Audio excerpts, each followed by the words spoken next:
Posisi menggenggamnya gini, tarik nafas dan baca.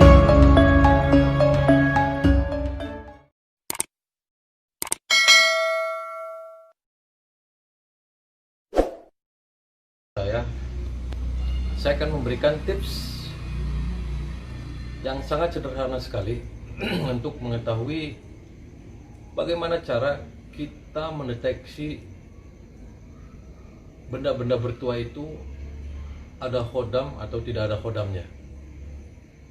Itu sangat mudah dan sangat gampang sekali untuk para pemula. Yang harus kita lakukan adalah benda apa atau barang apa yang akan kita cek untuk benda itu mempunyai kekuatan khodam atau kekuatan gaib dan sebagainya. Contoh sederhana, ini cincin. Yang harus dilakukan pertama, cincin ini kita pegang seperti ini. Ketika sudah cincin dipegang, terus genggam erat-erat seperti ini. Genggam. Ketika posisi menggenggam, pejamkan mata kita, tahan nafas dalam-dalam dari hidung, tekan di pusar, dalam hati membaca yang pertama syahadat 3 kali. Asyhadu an la ilaha illallah wa asyhadu anna Muhammadar Rasulullah, asyhadu an la ilaha illallah wa asyhadu anna Muhammadar Rasulullah, asyhadu an la ilaha illallah wa asyhadu anna Muhammadar Rasulullah. Yang kedua, membaca sholawat Nabi. Allahumma sholli ala sayyidina Muhammad, Allahumma sholli ala sayyidina Muhammad, Allahumma sholli ala sayyidina Muhammad. Yang ketiga, membaca surat Al-Ikhlas sebanyak-banyaknya sambil menggenggam barang yang mau kita deteksi. Nah, posisi kita masih dalam keadaan tahan nafas. Jadi seperti ini, sambil baca Bismillahirrahmanirrahim, Qul huwallahu ahad, Allahus samad, lam yalid walam yulad walam yakul lahu kufuwan ahad, terus sampai sekuat nafas kita. Ketika kita tahan nafas, mata kita pejamkan sambil dirasakan energi yang ada di dalam cincin ini. Di dalam tangan ini kan ada cincin, energinya kita rasakan.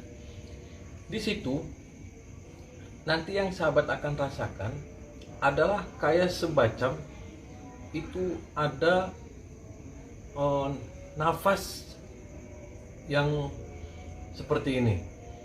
Ketika makin kencang denyutannya nadi, maaf saya katakan denyutan nadi, jadi seolah-olah ada si makhluk ini hidup ketika digenggam itu.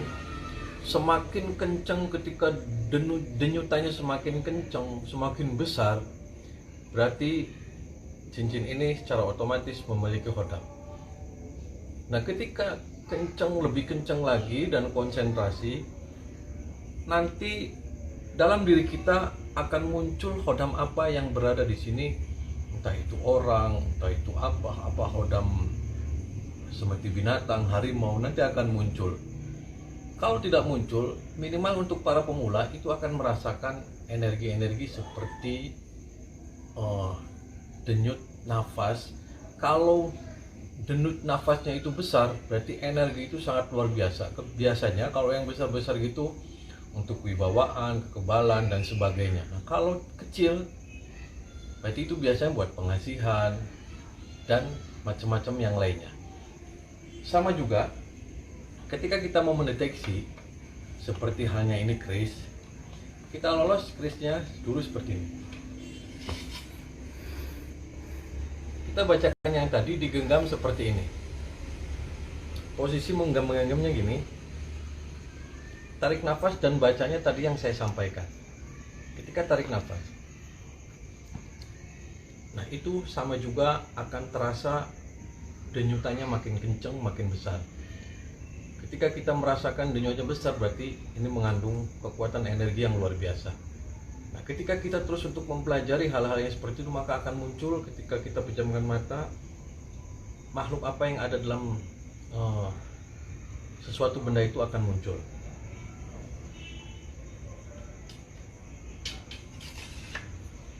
Sama juga ketika sahabat Ini contoh azimat. Caranya sama seperti tadi.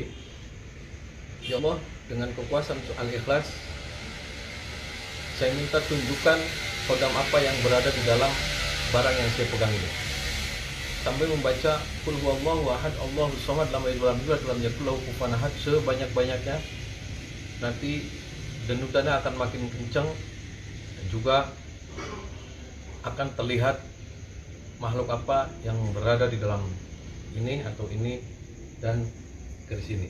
Itulah tips sederhana untuk bagi para pemula untuk mengecek bagaimana kita mengetahui sesuatu benda atau apapun yang mengandung kekuatan kodam. Mudah-mudahan bermanfaat, dan saya yakin untuk lebih jelasnya harus didampingi dengan orang-orang yang profesional. Jangan mencoba untuk melakukan sendiri, coba untuk didampingi orang-orang yang ahlinya untuk itu. Kenapa? Karena kalau kita tidak kuat, bisa akan jeda kepada diri kita sendiri. Mudah-mudahan manfaat. Wallahul muwaffiq ila aqwamit thoriq. Wassalamualaikum warahmatullahi wabarakatuh.